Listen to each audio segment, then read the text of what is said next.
নমস্কাৰ জনালোঁ সকলোকে। আজি মই বনালোঁ কাচকলৰ চপ। মানে কি হয়, কাচকলটো থাকে কিন্তু ল'ৰা ছোৱালীয়ে নাখায়, খাবলৈ নিবিচাৰে। আগতে তাক মই চিপছ বনাই খুৱাওঁ, কিন্তু এতিয়া অকণমান টেঙৰ হ'ল যে সেইবাবে নাখায়। কৈছোঁ আজি বেলেগ এটা ধৰণে অকণমান দি চাওঁচোন। ভালদৰে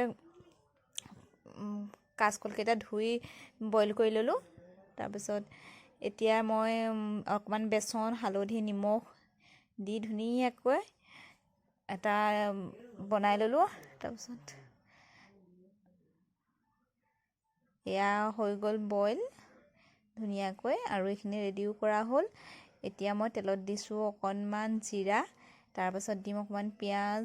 মানে গোন্ধটো যাতে কাচকলৰ গোন্ধটো নোলায়, সিহঁতি গম নাপায়, আলু চপৰ দৰে খাব পৰা যায়।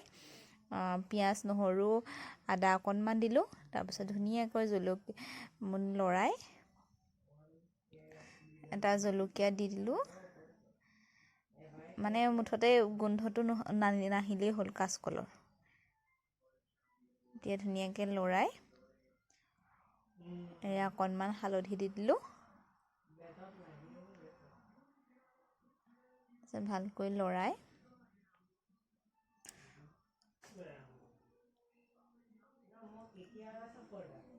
ভালকৈ লৰাই দিলোঁ।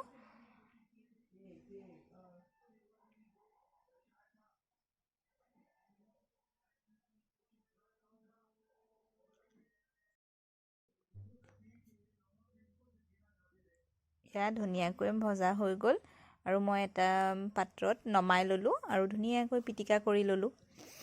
পিটিকি এতিয়া ধুনীয়াকৈ এটা এটাকৈ আলু চপৰ দৰে এটা এটা শ্বেপ দিলোঁ, আৰু দি অথনি গুলি থোৱা ময়দা, নিমখ, হালধিৰে যিটো আছিলে সেইটো ধুনীয়াকৈ তেলত দি দিলোঁ।